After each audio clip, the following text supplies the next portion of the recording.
Yay, we're back. Hi, guys. Hi. I'm going to give this thing just a second to start, and we are going to be doing our lives.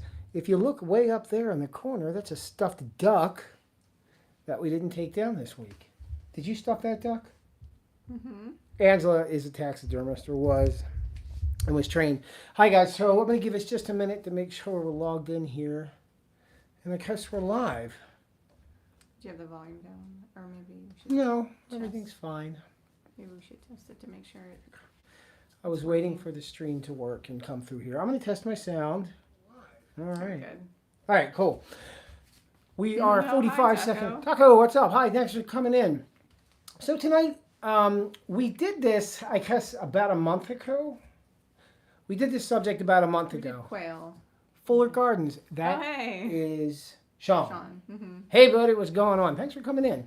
Hey, Sean, if you have any questions about any of this stuff, if you're trying to do a business or something too, if you're trying to make money, feel free to ask or even send me a text. We did a business class on quail raising because a lot of people are trying to start earning an income off these little critters, which is possible. And a lot of these folks didn't have a lot of experience. I don't know what your experience is, but they didn't have a lot of experience. So there were a lot of challenges, like raising quail, pretty easy. Getting in the hatch, pretty easy. Having millions of them on hand, pretty easy. Finding customers, it's a little more challenging, a little more difficult. But anything that presents challenge is usually good because the easy stuff isn't very rewarding. Anyway, if you have any questions about that, drop them in. So tonight we're going to be talking about quail basics for anybody who's getting started. Like I said, we did this about a month ago. We did like a quail 101. Yeah, I remember. Well, I remember we did a video on like history and like what they are. Yeah, I talked that sort of about thing. quail biology and the Yeah. evolutionary Right. construct of the animal. Yeah, but I like to do these 101 type of intro things every like 4 to 6 weeks. Mm-hmm. Just because there's a lot of people who are getting new quail and are new to this, and some people are shy. They don't like writing text. They feel kind of embarrassed that they have to ask questions. So I like to have this forum for people to come in incognito and answer questions too. Mm-hmm. Okay. Would you like to show everybody eggs? Because I need a drink already. My mouth is so dry. So here are some quail eggs. These are jumbo quail eggs. And 3 jumbo quail eggs is about equivalent to 1 large chicken egg.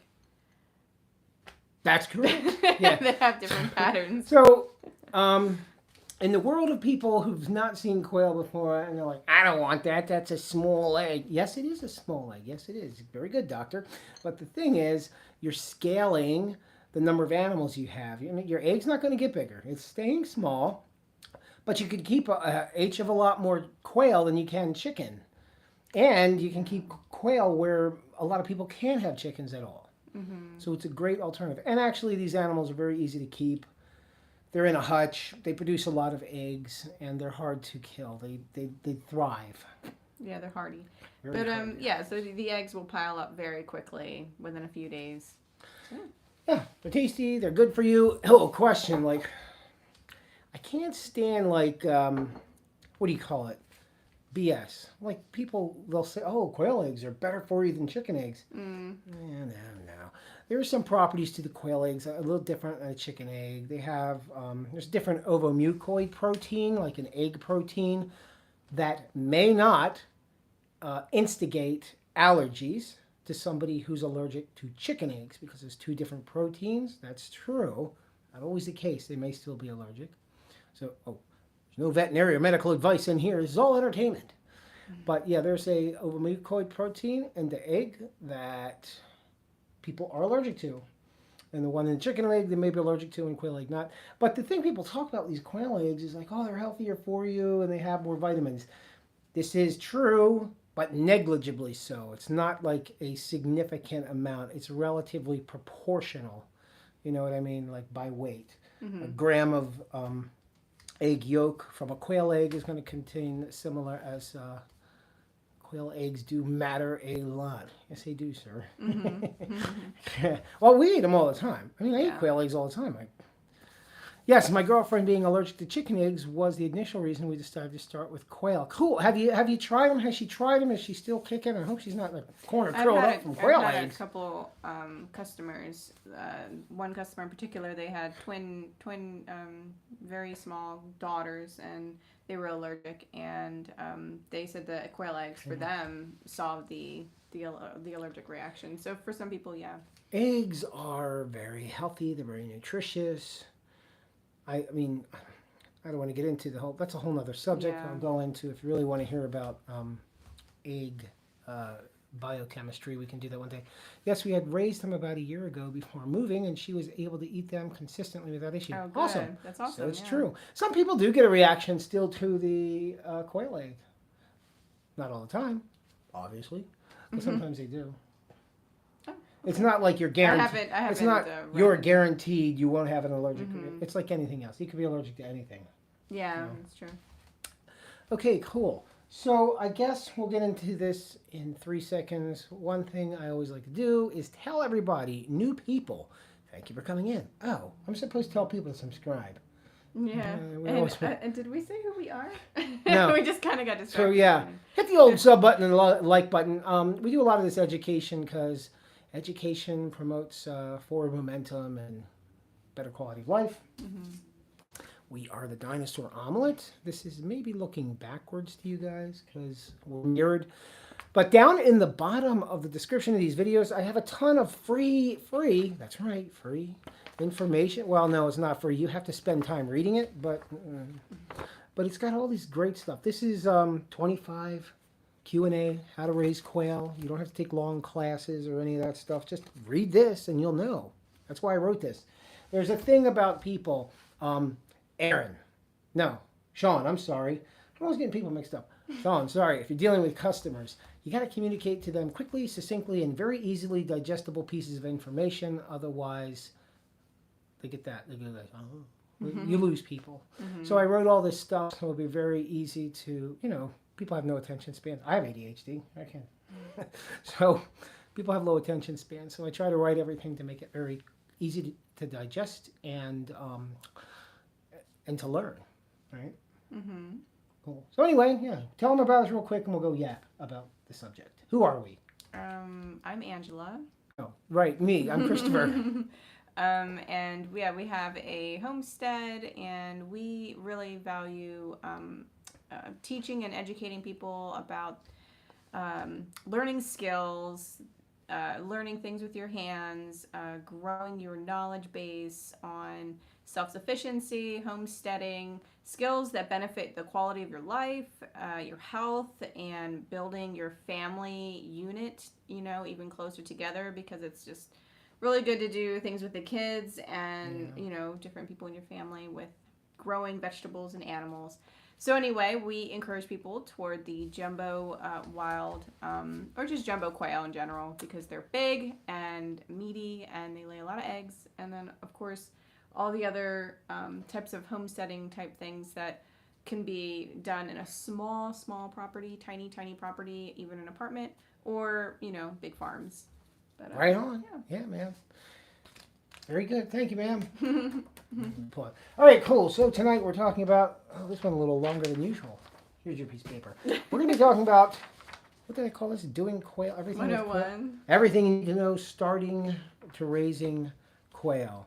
Or basically a quail 101. Simple, smart, and sustainable. I should actually have the title of the stuff written on my notes. I'm not very professional. So simple. I think usually you do. Simple and sustainable. So everything we need to know about quail.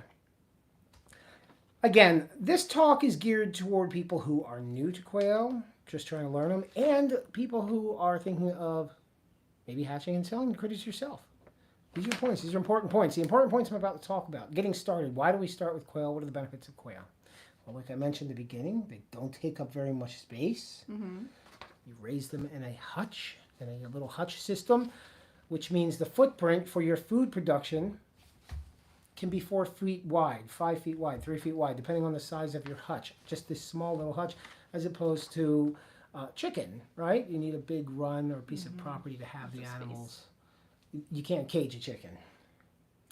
and not gonna have it thrive. humanely, They're not gonna enjoying thrive really life, well. yes, and being productive. So, but what's cool is like the quail do thrive in a cage environment. They're very productive there. They're easy to maintain. They're another benefit, very low noise. You're not going to annoy the neighbors. And for some reason, everybody's weird today and they complain about everything. I heard they have quails over there. I'm calling the HOA. That kind of people. Yeah. But they make little noise. So we have customers who raise them in the city, in their garage, on their back porch. And there's no problem. You do fine there. Yeah. So what are we talking about? They don't take very much space. They're quiet. They're cheap, as opposed to starting with chickens. You don't have huge start cost with the fencing and housing for chickens. So it's a much more economical choice. And of course, they're very productive. Man, how productive are quail? And their age. So how quick do they grow compared to chickens, and how productive are they? Because I talk too much. So if you're starting with chicken chicks, the chicken chicks, they're going to grow over time because they're bigger birds. So you'll see eggs around 5 to 7 months, depending on the breed. With the jumbo quail, they grow very quickly. As soon as they hatch, they're pretty much going to double in size about every week. And once they're 6 weeks old, the hens are going to begin laying eggs. They'll be more consistent with laying eggs just at 8 weeks. Males could also be processed for meat at 8 weeks. So pretty much at 8 weeks you have like egg production going, and also meat production if you wish. But and then the hens are going to lay around 300 eggs per year per hen. So if you have a bunch of hens, if you have like 10, 15 hens, you're going to be getting a lot of eggs. Yes, another thing too to keep in mind is these are dual purpose birds. I think a lot of folks when they get there, they're thinking of eggs, but they're also really good for meat production if you're doing a meat program. And again, down in the description, I have a little schematic, like a rough sketch on how to set up a meat program. It's an illustration with some labeling that'll give you a rough idea on how to do meat programs with these birds. But yeah, they're also great for meat. Yeah. And, a beginner who hasn't, we've had lots of customers who haven't had an animal or a pet, and they want to, do something food production wise. And the quail are perfect for complete beginner, and they're also perfect for people who have experience in all kinds of animals and livestock and such. You can be, you can scale it up. You can keep it, whatever numbers you want very quickly, and achieve your goals with them. And then they're great with kids too, because they're not. You're not going to have aggression issues, temperamental issues, interacting with them. They don't they're not going to do. They don't go after your hands or anything like that. They're very. They just kind of scuttle away. And so kids can handle them as well. Down in the bottom, I have a kid's book down there that I wrote. This one's actually just a single page. I got to put it together. There's an egg laying book for the kids. It's a PDF, but you can print it out if you want to. But it's I did that because they're really, really good for children. Like Angela was saying, they're not intimidating. Like as a rooster's kind of big and imposing to a little like a smaller child, and they can be aggressive. Like the roosters, they're territorial and they're protective of the hens. So they can be aggressive to a child, and a lot of people have that. Or even husbands. I've heard lots of women, because usually a lot of times chickens will be the wife's birds, and then the poor husband goes out there and their big roosters don't like the husband. So the quail are not that way. So that's a lot of the good benefits of these quail. What am I forgetting? I know there's something else I always wanted to mention. Oh, for like Sean or whoever else, you can turn it into a side gig, a hustle. You can make some money off of that, or do it at a larger scale. Just if you are going in to do anything, what kind of business, learn as much as you can, get some good information, and continue learning and don't get discouraged. Okay, cool. So why are we getting started with quail? That was kind of a long intro for that. But a few things we're going to talk about tonight are acquiring chicks or hatching eggs. And then we're going to discuss brooder setup, developmental milestones to look out for, hutch setup, okay, feeding and food needs, their behaviors, eggs and laying and ongoing care, biosecurity, and scaling up, etc. to finish this out. So, but we'll try to get everything in. Yeah, we already did kind of cover some of the things, so that's Yeah. helpful. Cool. All right. So acquiring chicks or hatching eggs. Here's the deal. What's the trade-off if I get eggs or if I buy chicks? Or I could buy adults if somebody's selling them, but they're going to be expensive. So I want to keep my prices down. So, are you Sorry, yawning? sorry. It's been a long day. So what's the benefit of, what are the pros and cons of getting chicks versus eggs? So the big thing with eggs, obviously, you would be hatching them. So most That could be a likely, pro or a con. You might want to do it for fun. Yes. It might be a hassle because you got to do it. So cost is usually a little less for an egg versus an already hatched bird. And the big thing though is that likely you're going to have them shipped to you from somewhere. And so the big thing with the hatching eggs is they all, when a breeder, a reputable breeder who knows what they're doing, and they're working with quality birds and they have quality eggs, they're going to package them well. Those eggs are going to be fertile. They're going to be shipping them promptly after collecting them. So that's all good because you want to be assured that you have viable, fertile eggs. If they're sitting around for a while or that sort of thing, then that can affect their fertility, the viability. Yeah. Now in transit though, that's the gamble, is that they're no longer in the care. The box is no longer in hands of people who are treasuring and valuing the tenderness and delicacy. They're going of into the eggs. hands of somebody who skipped lunch and is tired. The UPS drivers, Potentially. the postal drivers, they're working and they're doing whatever they're doing. The eggs are being shuffled around in these boxes. Yeah. And then, sometimes there's delays in shipping for whatever reason.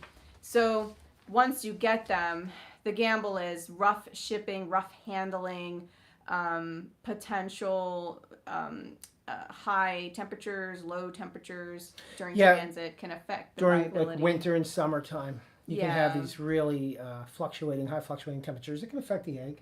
Yeah, so if you're ordering eggs, you definitely want to order more than what you want to end up hatching, because there's going to be a percentage that they're just not. Usually, sometimes they just don't. They don't. If you grow. absolutely 100% want 20 chicks, you're going to want more than 20 eggs shipped to you. You're going to want to put more than 20 eggs of your own eggs in a hatch in an incubator. Yeah. And we're not going to talk too much about hatching eggs. Yeah, but you can have a lot of success doing it. A lot of people enjoy doing that. That's just something to consider. Yeah. So you're getting eggs. It's fun to hatch. Maybe you want to do that. It's great. It's cheaper than getting chicks. You're getting chicks. Obviously, somebody did the hatching for you. Mm-hmm. They should be making sure the animals are healthy and there's no defects as well. Okay, so you're going to have an animal that's probably a qualified critter if it's a good, decent people you're dealing with and they know what they're doing. And it's not... And it's cheaper than a full-grown bird, obviously.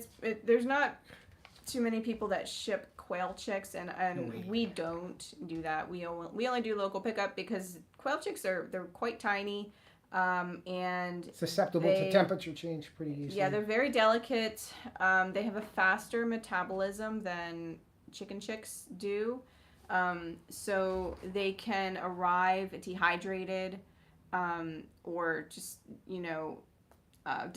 stressed from the rough handling.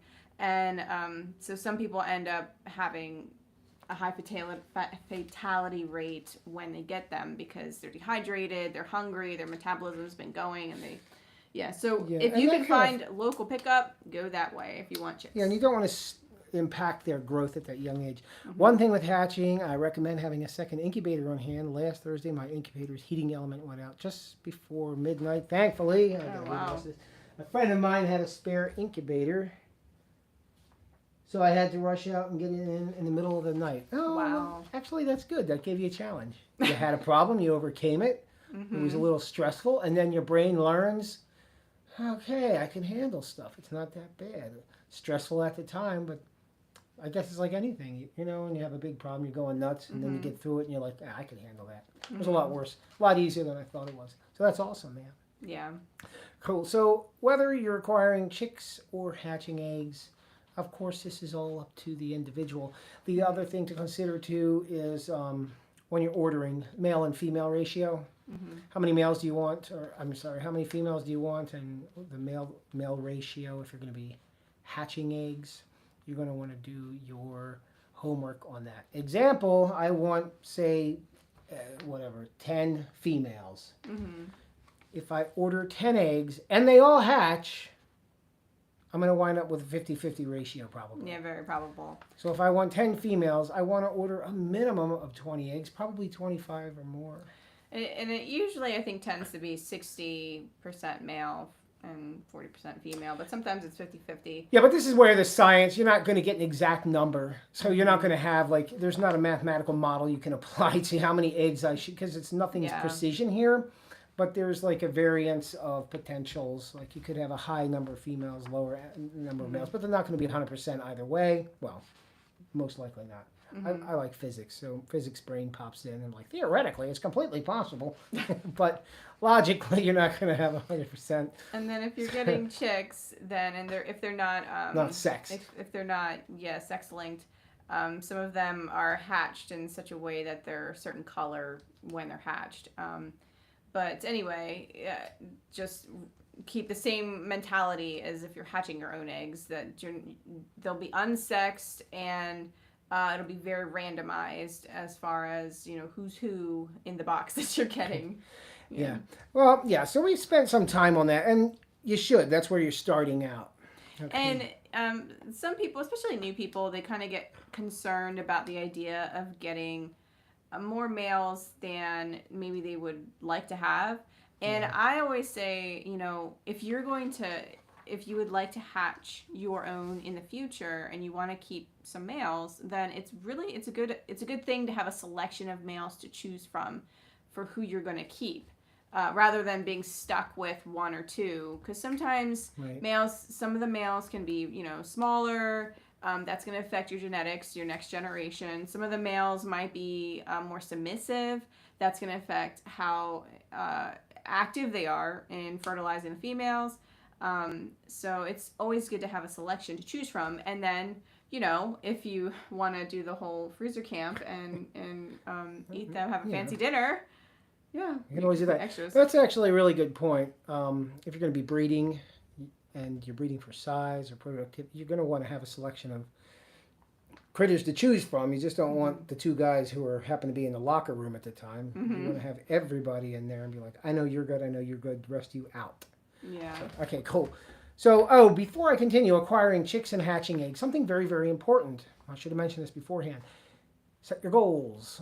Plan before you go into building your hutch. Plan before you start ordering eggs. People are doing everything backwards. They're going to build a hutch and then okay, now I need to get how many quail are you getting? I don't know. Well, you should know that before you're building a hutch, because you don't need an 8-foot long hutch if you're going to have a small number of quail. Mm-hmm. There's no reason to do overkill, because these things, they're productive and they're efficient. They don't need a lot of space.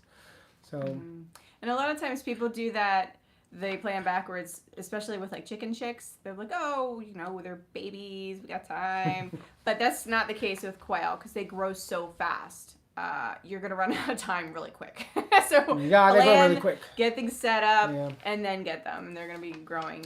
Yeah. What, do they double every week for the first 2 or 3 weeks? They keep doubling in size until up to 4 weeks. And then once they hit 5 weeks, they're going to start slowing down. They're going to keep growing, but it slows down a little bit. Speaking of which, I forgot we had a quail in here. He has hopefully it doesn't go too crazy. A passenger over here, quail. But it's a smaller female. Oh, so this one's a 6. She's only 6, so she's not full grown. I hope she's not too scared. She has not been handled. Trying to hold her wings. Yeah, she hasn't been hold. We just hatched these guys. So you see how she has these nice speckles. So she's a female. So this is the Coturnix pharaoh. What does everybody call them? Wild brown pharaoh. Everybody refers to them as different names, but they're colloquial. Is that what that is? Mm-hmm. What do they call it? Coturnix japonica. And it's got this pharaoh color. See? Mm-hmm. But they're great birds, and you can tame them. They can become hand tamed, and people do that. We don't see that as much with the quail because they're raising She's them very for chill. food, and so they'll have, 30 or 40 of these birds, so they're not going to spend time individually with each one. Are you squeezing her? No, not. Yeah. Anyway, this was a smaller girl. Let me show her again. So this is smaller. She's just She's 6 weeks small. old. She'll get a little bit bigger, like. She's gonna keep growing, and she'll be finished growing in 10 weeks. Yeah. But at this point, her growth rate is slowing down each week, and but yeah, she'll finish growing out at 10 weeks old, and then Start laying eggs pretty soon, actually. yeah, she's gonna start cranking them out soon. Okay, cool. So sorry about that. So make your goals, know what you're doing, and let's move on. So we got our chicks, or we got our eggs, and they hatched out, and we have to set up what's called a brooder or brooder box. So brooding is the behavior of the mother fowl, the bird, the chicken, or the quail in nature. They're not going to do it now because it's bred out of them. They're not going to brood their young. But that's, of course, where they're sitting on the eggs and applying heat, and they'll use their nose to turn the eggs, right? Yeah, and then like when they're moving around with their feet and stuff, then the eggs, the eggs are moving jostling around. Mm-hmm. So we have to simulate this. We're not chickens, so we need to simulate the brooding process artificially with the brooder box. Like everything's artificial. Like if you think about like a fish tank, it's a mimic. It's an imitation of a natural setting. So we're trying to do the same thing with their care with these birds. We're going to do a simulation or artificial version of what they need. But the good thing about that is that everything's 100% under your control. So you can really optimize everything. You can optimize their feeding, their water, their housing, their heat, and you can really provide the tip-top accommodations for their growth, productivity, and reproduction. So brooder setup. What's a brooder? Tell them real quick. Their brooder is like a safe place for the babies to be, and so Usually a box. yeah, it's typically a box of some sort. People use different things: a tote, plastic tote, wooden boxes, metal bins, glass. The big thing the difference in all of those materials is wood, metal, box, cardboard, glass, all that stuff holds heat differently. Yeah.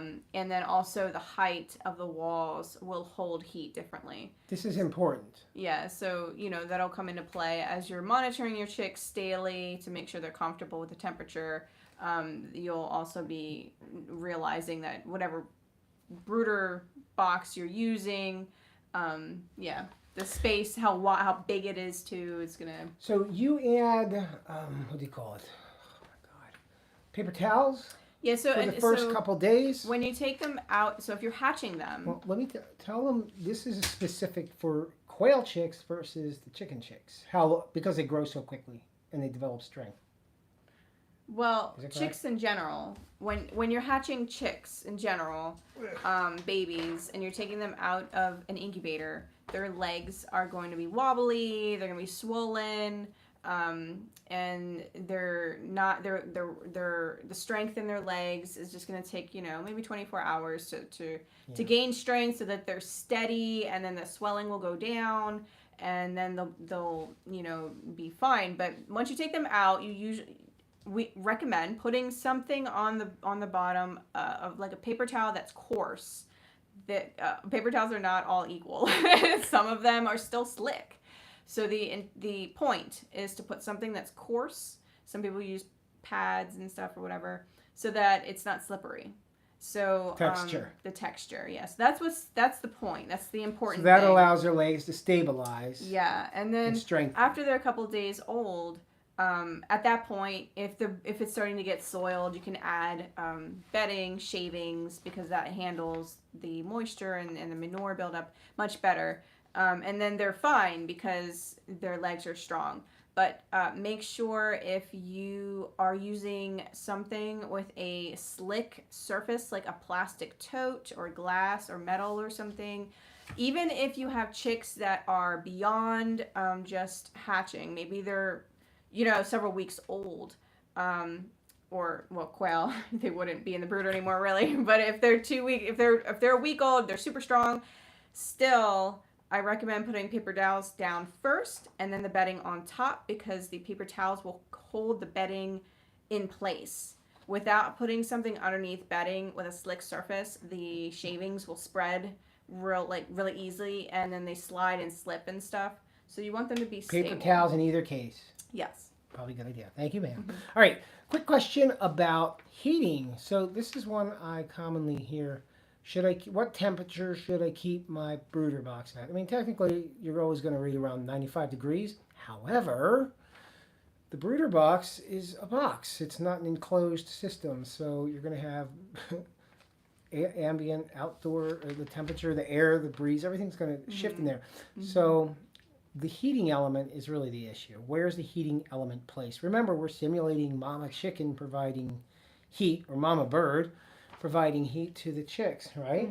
So as opposed to the heat, like the temperature with a thermometer, what we recommend and what works fine is knowing what height to keep your heating element at. Oh, I have a prop in here.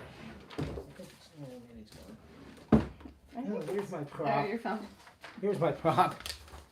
My heating this is element. if you're using a light. If you're using a light. So the chicks will let you know. Oh, I even have chicks. I do all these illustrations. I finally get to use them. All right, here's a chick. Chicka, chicka, chicka, chicka. So if my heating element is too high, right, they're cold, and they're always going to be hanging out under here.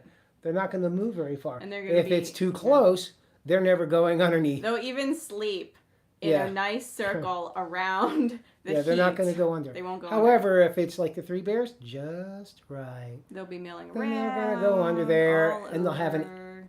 even heat. Yeah, I really like this demonstration piece. I'm going to give myself a pat on the back. So another thing too.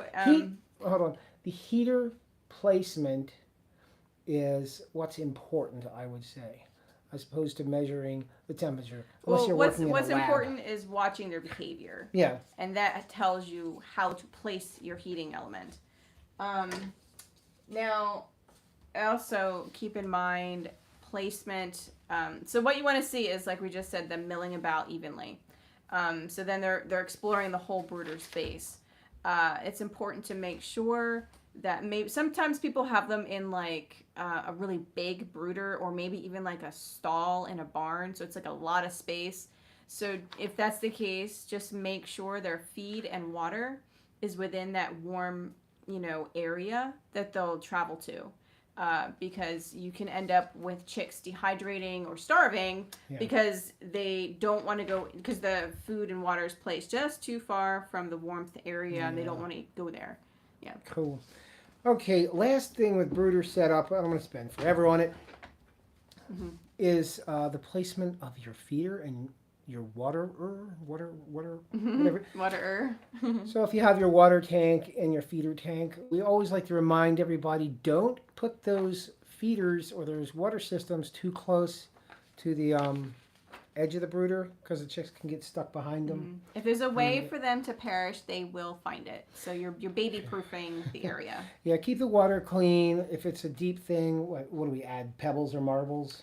Yeah, I'm a big fan of so they can't get immersed. So they won't get wet and immersed in it. There's quail water dishes that twist onto the canisters, and they're like I don't know what it is, if it's a half an inch or an inch wide. It's so all they can do is just get a foot in it. They can't get themselves in, and you don't want them to get wet. So those ones are available. I love those quail waterers. Now you can put pebbles in, and the point is just so that they don't get drenched. But yes, there's a question about brooder plates. Yeah. We personally Brooder plates, we use the lamps. we personally don't have experience using the plates. We use the lights because I don't even monitor the actual technical temperature of my brooders, because I always watch their behavior.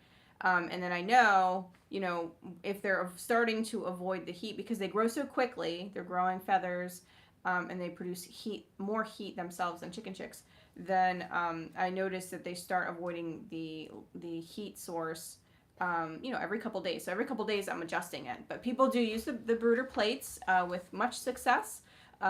It's just the same thing. Pretty much just monitor the behavior. If they're avoiding going underneath it, then raise it up. If they are staying under it, then put it down.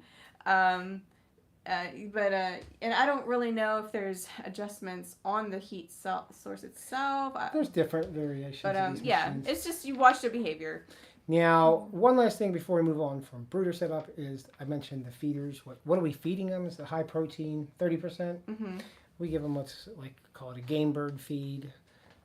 It's a higher protein. The issue is they're growing. Just like little kids, they need lots of protein. So the high protein feed. To support that rapid feed. growth. Yeah.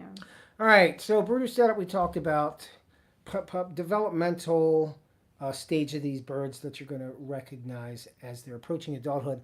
I think the most important thing is the feathering, particularly with the birds that we raise, these jumbo Coturnix with that pharaoh pattern, that wild coloring pattern. They're feather sexable at, 3 weeks? Yeah, it's very clear at 3 weeks. So you saw the speckles on that female. Sometimes they'll start the chest feathers is what seems to take the longest to fill out. So that's why you have to wait till there's feathers everywhere else. But 3 weeks, about 2.5 weeks, you'll start to see the neck area is starting to develop the feathers. But to be certain, 3 weeks. Good question that we always get is, when do I take my heat off of the chicks? Yeah, so it depends. Most people have the brooders inside the house. And the room temperature itself around, the space is usually comfortable to humans. Yeah. So that will affect the heat source. Sometimes people have them outside in a barn or in a garage, so that's, they might need heat a little longer. But if they're inside the house and it's comfortable temperature, then once they're a week and a half old, they're not going to need a whole lot of heat on them. Once they're 2 weeks old, if they're indoors, they probably won't need heat at all at that point. And in fact, if the outdoor temperature, nighttime temperature, is hanging around 60 degrees at night, then they can go outside. If it's a little colder, 2 weeks old. Yeah. If it's a little colder climate or season, and the nighttime temperatures are hanging around 40 degrees, then they can go outside at 3 weeks old. And once they're 4 weeks old, they can go out in the middle of winter. They have padding. They have meat padding on, as well as lots of feathers. So they're fine to go outside at 4 weeks in the middle of winter. Do I need heating for I'll mention this during the Hutch discussion. Do I need heating for my birds in the wintertime outside? No. Remind me to discuss that. Yeah. Okay, cool. All right, so we talked about brooder, talked about feathering, when we can kick them out and they're no longer in the house. And that's the thing, guys. If you're setting up a brooder, it doesn't need to be this elaborate, beautiful thing. It's because they're in there such a short time, and it's not like a memorable thing you're going to cherish. It's just because people put so much effort into that, and it's like... And they grow so quick. They change so quickly from that baby look. But another thing with the management of your brooder, we do recommend a deep litter system, and that simply just means that the litter is becoming deeper and deeper. So daily, as needed, depending on the space of the brooder and how many chicks are in there, just put a new layer of shavings or whatever bedding material you're using over the soiled area. Don't worry about emptying it or anything like that. Just keep accumulating. Just put new layers as needed until it's time to take them out. And then you can clean it all out once the birds are out. All right. Bravo. Thank you. All right, cool. So we talked about that, developmental stuff with the feathering. Okay, now we're moving on to the fun stuff of the Hutch system. I have Hutch videos on here. There's Hutch videos all over YouTube. I don't want to get too deep into it because I always go on forever about this. The major things to remember are square footage and ventilation. And predator proofing. And predator proofing, I think, is the big three. So square footing, oh gosh. So this starts a fight. If you get into the quail, internet spots, and they start talking to each other, they get in arguments over this. Oh, that's cruel. I was even before we did this, I said I could give 30 square feet per one quail, and somebody's still going to complain about it. I think there's a big difference with pet mentality versus efficiency while maintaining the well-being of the birds. Right. So we house them at about 2.5 birds per square foot. We say 3 per square foot, which is fine, and we've had them at that ratio before, right? 3 per square foot. But right now our numbers are lower, and they're about, I guess, 2.5 birds per square foot, which is perfectly fine. They're perfectly fine. Plenty of space for them. Because they're not like evenly spaced. They do stand together. They do kind of huddle up against each other. They are in their little groups, and they're moving around constantly. So, yeah, I would maximum 3 per square foot. Okay, so if you have a 4 foot by 2 foot, that's an 8 foot square foot hutch. 4 feet by 8 foot would be 8 square feet. 2 by 4 would be, yes. Times 3 quail per square foot would be 8 times 3. Would be a total of 24 quail in that 4 foot by 2 foot hutch. Right? Right. So, and that's a lot of birds. That's 20 eggs a day, you know? So anyway, that was just an example to give you that square footage stuff. So the other thing was predator proofing, very important. We use and recommend, of course, 1/2 inch hardware cloth to wrap the thing in wherever there's going to be exposure, because it's going to keep out all the predators. It's going to keep out the rats, the raccoons, all those guys. Like the rats and weasels, they can get little teeny tiny holes, but the, what do you call it? The hardware cloth is small enough that they're not going to get in there. However, guys, be aware when you're setting up your hutch, what is it, the floor? What happens with the raccoons if there's a big space? Yeah, you want to make sure predators can't get right up underneath the quail to the floor, because what will happen is they will grab their little legs and pull them through. Or chew on them. We have a clean out pan, and so here's the floor. Rather than the clean out pan being really low, so animals can get in between those two, the clean out pan is relatively close to their floor. So the droppings are only falling a very short distance, and predators aren't getting in there. So we've never had a problem with predators eating off feet. However, we've gotten the calls of my quail's feet are missing. Or the chest is bloody because the feathers are plucked. And if there's some people that don't want to have trays, just figure out a way to keep predators from getting up to the floor. There's lots of different suggestions to do that with wiring or electric or whatever. You just don't want the predators up there. A big thing with any of these birds is ventilation and respiratory issues. You want to make sure there's plenty of ventilation and plenty of air. So when I design my hutches, there's some videos on here of hutches. I'll have the front, the side, the top. Is that right? Front, back, side, and top. I'll have the whole thing basically hardware cloth. And the front depends on how you make your door. You might have more wood on the front. So let's just say it this way. The entire thing is just wrapped in hardware cloth. However, I have a portion, perhaps half of the cage, where the front, side, and back are going to have wood or something there as a windbreak. Okay? But the top is still also hardware cloth. Yeah, and the floor, my floors I have solid too, because it keeps sand in there. Yeah, so they have a sandbox. So they have their extremely ventilated section that they spend most of their time in, and they have their sand area where they go and do their sand thing in, which is also well ventilated because the roof is total hardware cloth. This is very important. You do not want to have this thing sealed. I've had people show me like boxes with little holes drilled out, and like you're going to have a wet, smelly pile of dead quail in the morning. Yeah, the quail because they respirate so much and they produce heat. So much heat. Yeah, and so there'll be people will ask, oh, my sand, I just put fresh, clean, dry sand in there. Why is it wet and compact? Like, what is going on? That is because there's just not enough ventilation. They're breathing, just like when you're in the wintertime, the air is cold and you can see your breath. Well, that happens year round.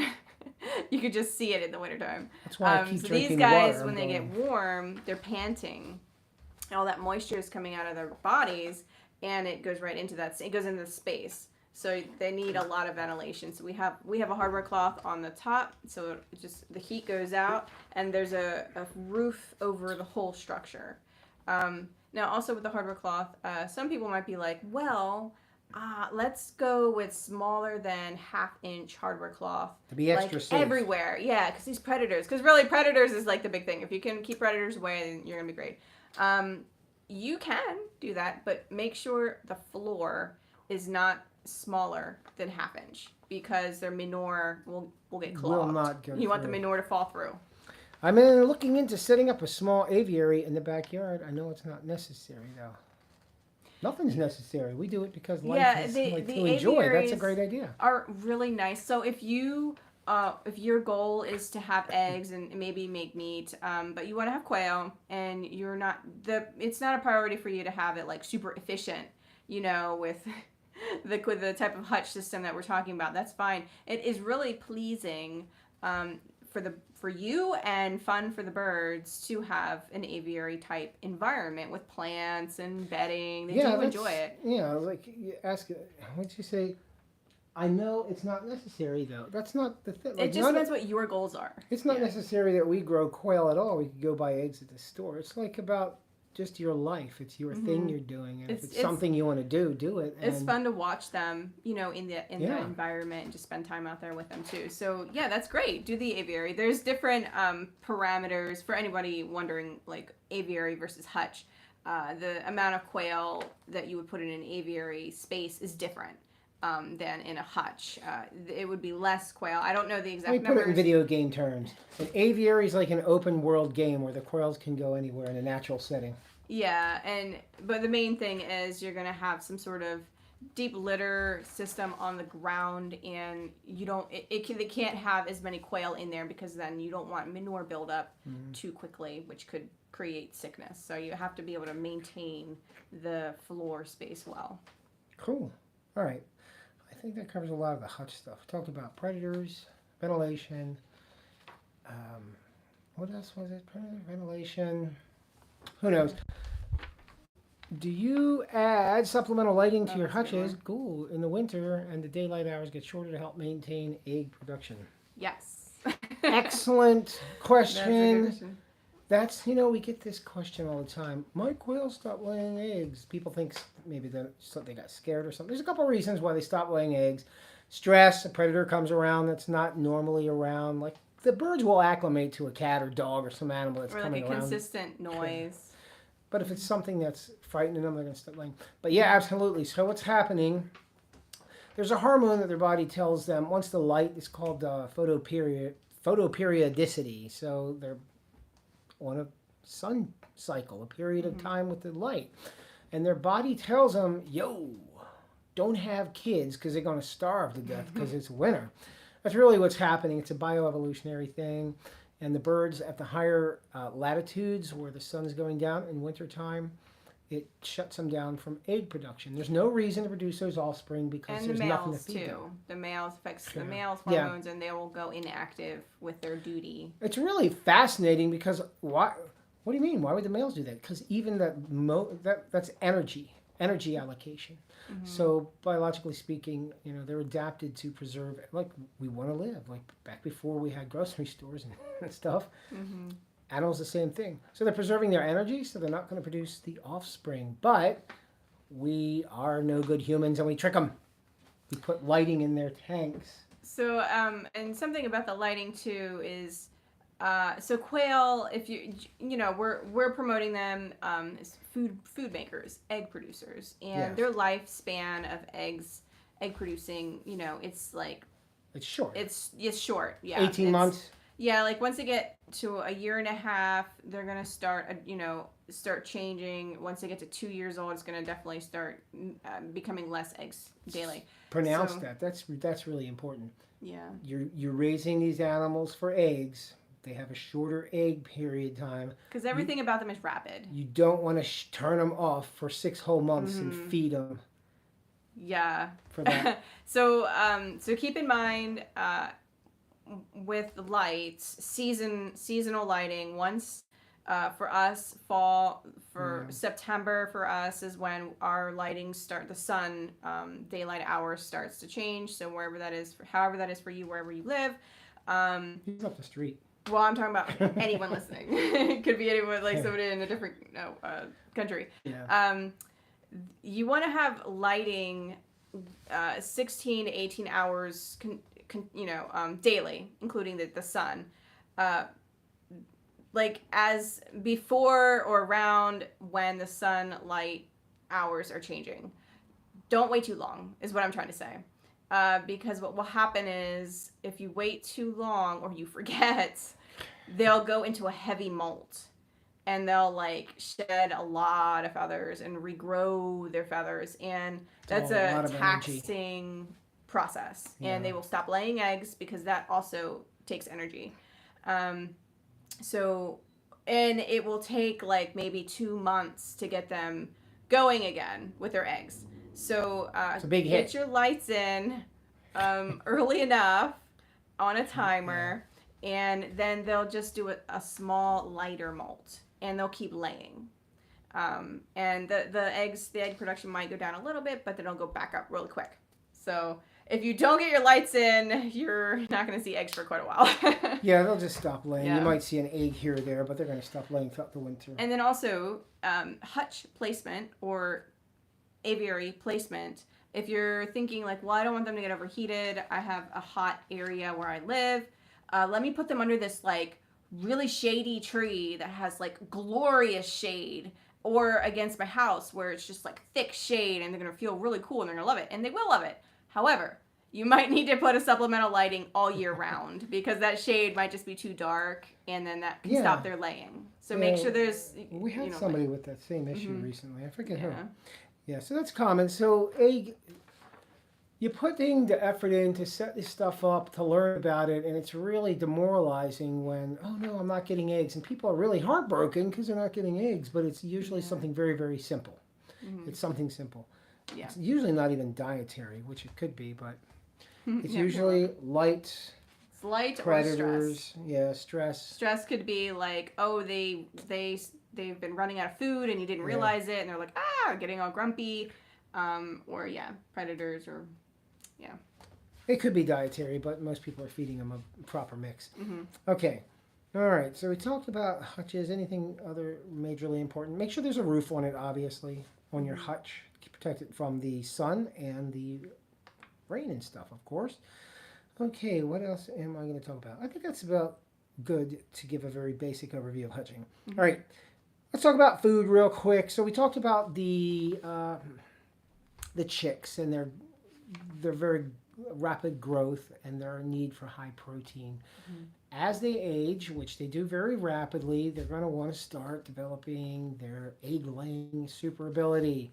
They need calcium at this point, correct? So what do we do? So we're going to lower the protein slightly and mix the feeds a little. So remember, they're going to grow until... And when do we do that? Until they're 10 weeks old. They stop growing at 10 weeks. So if they're growing still, that means they need a support to support that growth rate. So the protein is what's giving them the boost and energy and all the sustenance. But they, at 6 weeks, will start producing eggs, your hens will. And it's important that they get calcium in their diet. And if you have just a whole, like a high protein feed that's not a layer feed, there's typically not going to have calcium in there. The calcium will support their egg laying muscles, strengthen them, and that will help prevent or severely reduce the risk of prolapse. And what that means for anybody who doesn't know is as they're passing an egg, their inside muscles and such it becomes inside out as the egg comes out, and it's all out, and it's very painful. Can be not fixed. Good. Yeah. And the calcium also creates that eggshell. It makes the eggshell a shell, hard and firm. And that's important because without the calcium, they're going to lay shellless eggs. It'll have the membrane and then the contents inside. And obviously, that's not sanitary or like okay for you to collect and eat. But also, you don't want to risk an egg bursting inside of the hen because that can create infection and internal issues. So at 6 weeks old, we recommend keeping them on that high 30% protein, but mixing half and half. So half 50 high protein and half a lower protein, a layer feed, like a 16-17% protein layer feed. The layer feed will have the calcium. So just mix that up and keep them on that until they finish growing at 10 weeks, and then completely switch them over. Yeah, I was just saying earlier, the protein overall will diminish because it's diluted. Yeah. So it'll be slightly lower, but still sufficient. Yeah. But most importantly, they're going to have their calcium. And then by 8 weeks, they're on regular. Oh, no. We go all the way to 10 weeks with their grower feed. So they're still growing, yeah. Yeah, so we're they're feeding just not growing them. as fast. I'm sorry, yes. So we're going to feed them that mixture of the layer feed and the high protein grower feed all the way up to 10 weeks of age. Mm-hmm. Then at which point they're strictly on layer, right? Yep. Layer feed. Yeah, they're not growing anymore. They don't need that high protein. You don't need them. You don't want them to get like chubby or anything like that. Yeah, just be sure. Remember, guys, the quail, if you're new to this, they can have food 24 hours a day. They should have access to food at all times. They do not. Yes. They're not going to overeat. They're not like chickens. Chickens will overeat, and if you ever dealt with a fat chicken, they do get fatty deposits all over their body. They will overeat. Mm-hmm. People love to treat the chickens, and they'll throw them scraps constantly, and then you can tell the chicken's like getting winded walking up to the coop. I had me another French fry. They love me over there, but they don't stop eating. Whereas a quail is just filling up the crop. Yeah, they eat what they need. And they go around. Okay, cool. So hutch housing, feeding we talked about. Anything else? Any behavioral issues? I have behavior and behavior management. So you may see some aggression going on in the hutch. So what is the aggression being caused by? Usually it's bad ratios. Yes, this is true. Lack of food and water. Bad ratios meaning too many males, not enough hens. The males will start to get grumpy with this arrangement. Let's see. I've heard of some people dyeing shells of used eggs, blending them to a powder, and adding the powder to their feed as extra calcium. Yep, you can do that. For sure. Yeah, it's just calcium carbonate. Yeah.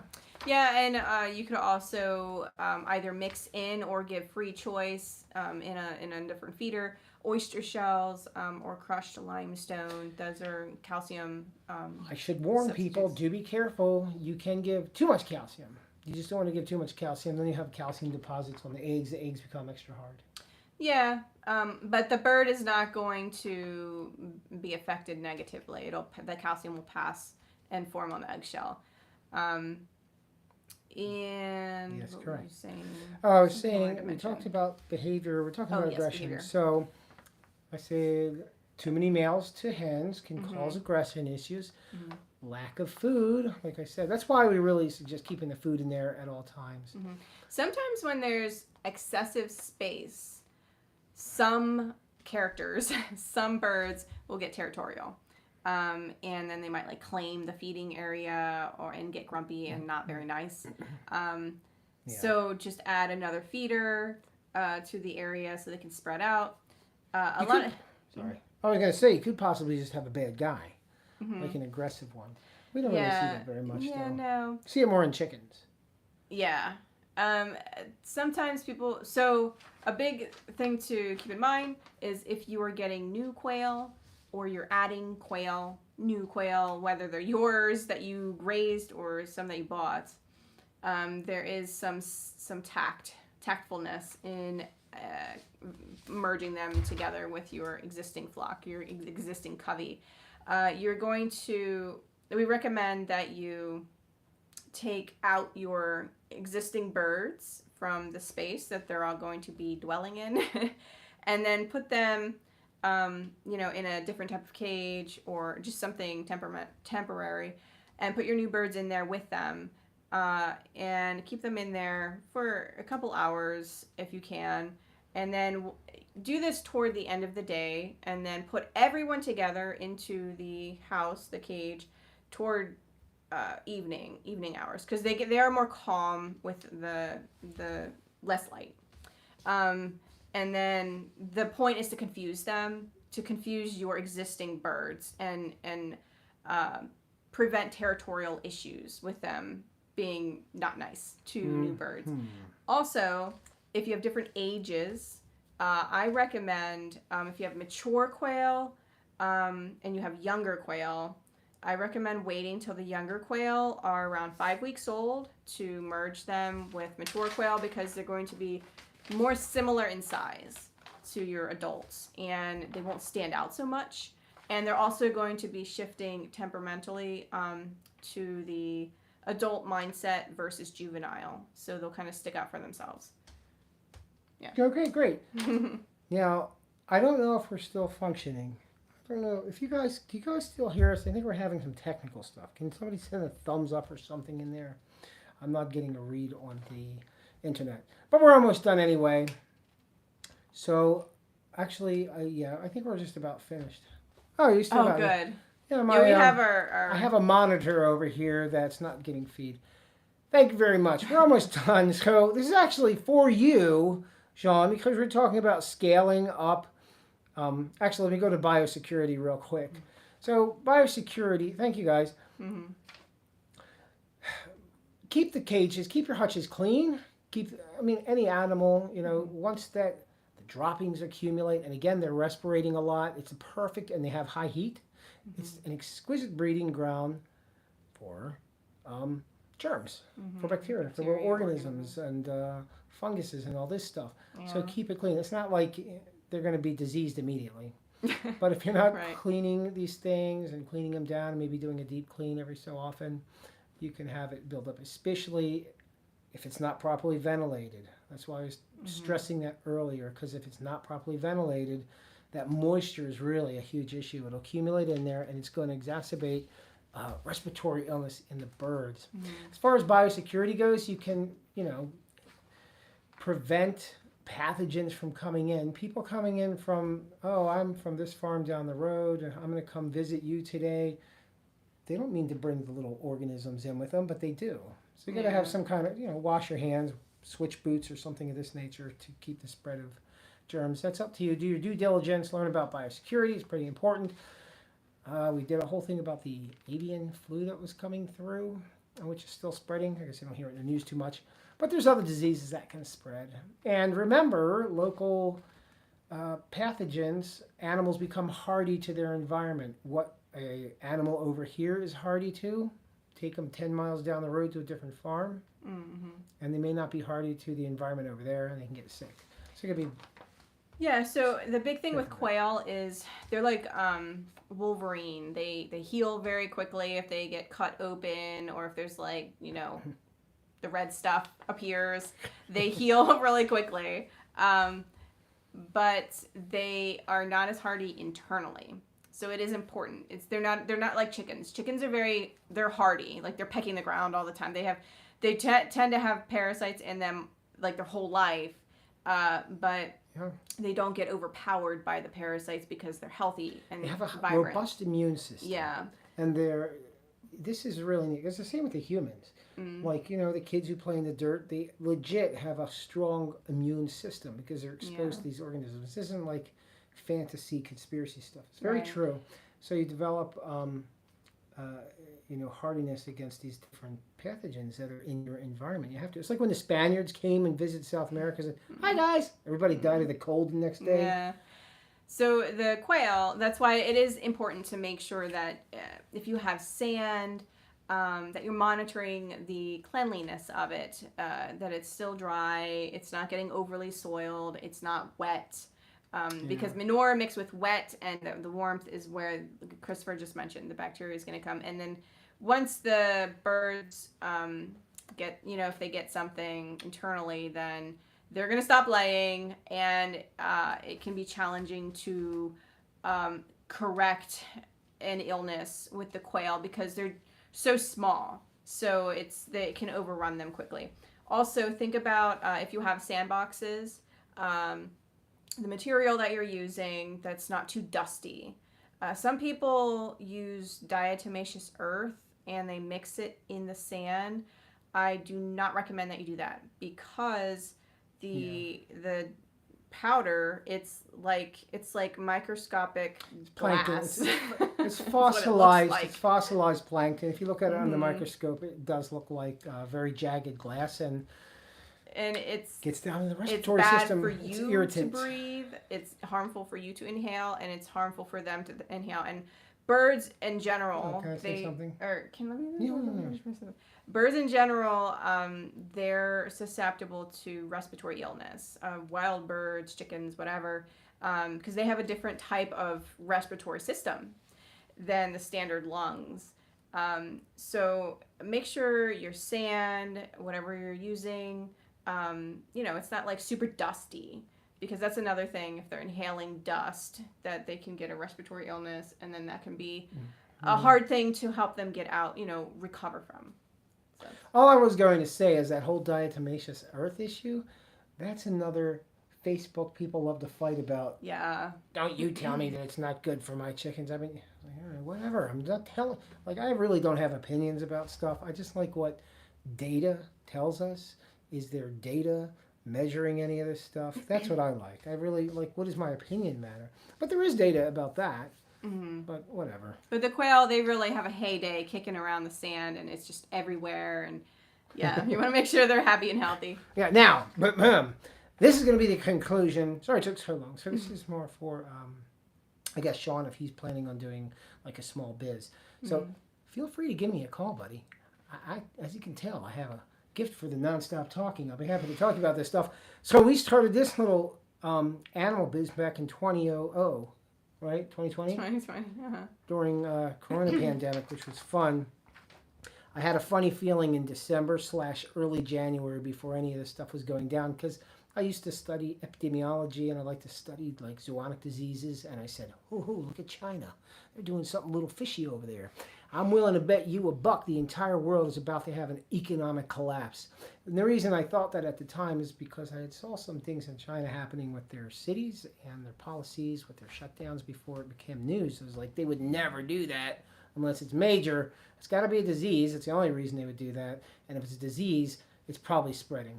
So there's a high probability of that. So we moved down here and started a little chicken patch, which is fun, which is actually a lot better than being like normal humans working at a normal job. No offense to normal jobs, but I had a normal job. It was okay, but man, the humans. So there's pros and cons to everything, and for us and for many, the desire to make your own food, produce your own food is wonderful. You're outside, you're with the animals, you're with the plants. But of course, it's a lot of work. It's a lot of work. So there's a cost. It's a cost. It's very good. Pace yourself, plan, make goals. You don't want to be overwhelmed. Now, specifically, if you're thinking of, hey, maybe I should start selling quail eggs. So I'm going to give a little mini business talk about this for, why do I keep forgetting Sean's name? You just said his name. No, I keep forgetting it. A little mini talk for you. So what are the basic things we should be doing? Well, of course, like she said, make your goals. What are you trying to do? Why are you trying to do it? Then we're going to do our market research. What am I selling? What is my product? What is my unique value position? What do I offer that somebody doesn't offer? What can I market myself as particularly? What's my niche going to be? Are you selling eggs, for example? Who are you competing against? What are your outlets for it? There's a lot of things to consider, and there's a lot of good ways to strategize for that. Actually, you can be successful with that. The reason people aren't successful with things is because they're not organized. Organization is a skill. It's not like, oh, hey, this guy's really good at stuff because he's good. No, it's a skill you have to develop like anything else. How to be organized, how to stay on schedule, how to set goals. These are all skills. People don't think of it like that because you see somebody who's successful doing something is like, oh, he's probably always been like that. No, everybody, we're born as babies. We don't know everything then. We're developing these things as we get older and we have experience, and then we pursue them to an optimal level of function. But yeah, man, like things to consider are like, who's your market? What's your position? How are you different from whoever you're competing against? All right, what are your goals? Why are your goals that? We originally were going to raise enough for meat and eggs for us, and now it's turned to raising for 4 of our neighboring families. My boss is also allowing me to set up a farm in our break room at work. I didn't see the last part. Let's scoot back. Also want to set up a mini farm stand in our break room at work. Oh, that's cool. Well, that's awesome. It may turn into something else. But my thing is this, like when you try something, like I don't encourage people to do something because that's the thing you're going to do. I encourage people to do something because that might be the thing you're going to do. But then if you do not try something, when you engage in a new endeavor, you learn new things. And as you learn new things, you're introduced to ideas that you never knew before, and it sparks your interest. Like, oh, I never thought about this until I started doing this thing. And you go in a different direction. So I always want to try something. Yeah, but that's awesome if you can sell them at work. I would charge good money though. just make It's a quality product. Make sure, like we mentioned, you formulate a plan. It's not necessarily meant to stick to it like to a T, because you have to make adjustments. And figure out what your goals are, how many eggs you want to have, in X amount of time. Is it daily, weekly, monthly? So then you know how many birds you want to have, but also then you want to make sure you have the proper amount of space, extra space as well, so that, because they grow so quickly. And then also make sure you're thinking about replacement as well, because we discussed earlier that they age out.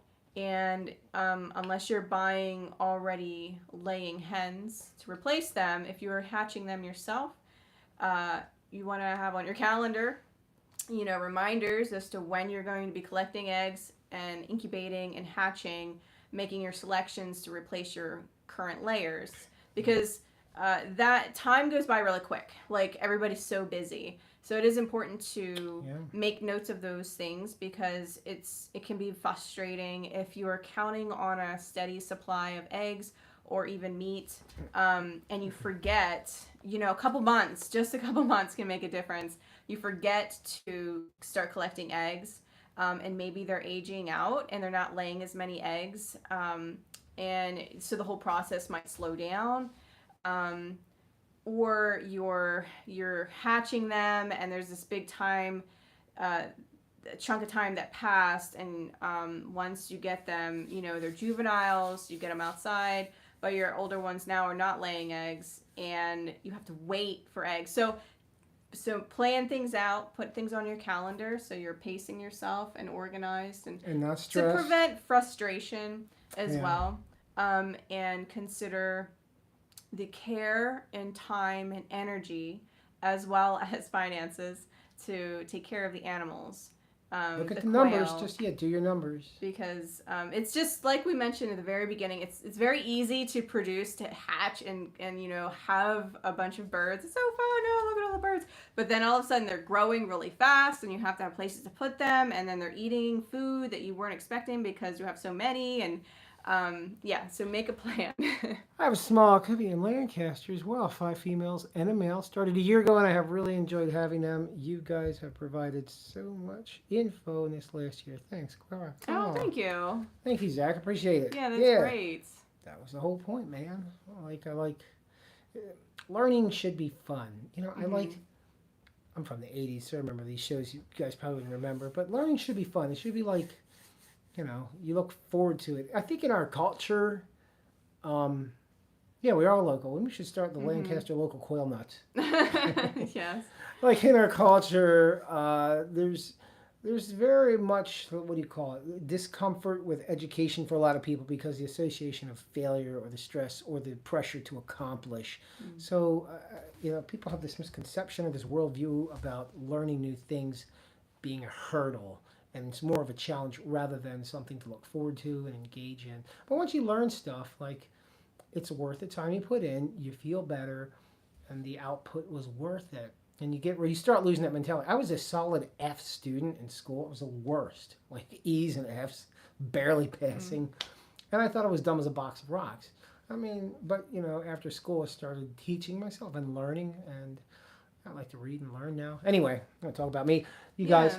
And with the quail, the reason why I like the quail so much is how you can scale them. You can start with just a few birds, get experience, get confidence. You can quickly, adjust your numbers.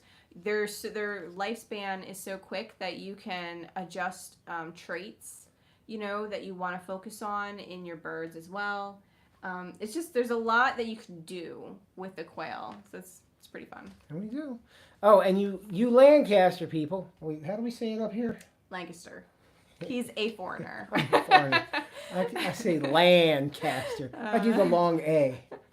Yeah, you're. Anyway, Yeah. you Lancaster. Lancaster people. Yeah. Yeah, listen up, you Lancaster people. So we're in southern Lancaster. We're in southern Lancaster County, and if you guys are outdoorsy, it is so pretty. We live like right near the Enola Low Grade Trail. I have some videos on here of our biking. It's like we go biking to the trail. We don't have to drive to it.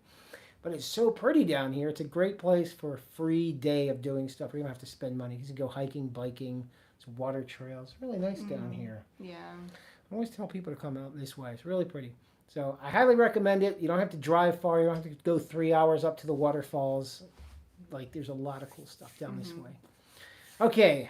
I think that's just about that. Yeah, if you guys, again, are watching this later and you're new to our channel, or maybe you've been watching and you haven't subscribed, please subscribe. Yeah, if somebody was in there for 75 full minutes, then yeah, thumbs up the video if you liked it. But yeah, we enjoy putting out educational material weekly as much as we can. Yeah, absolutely.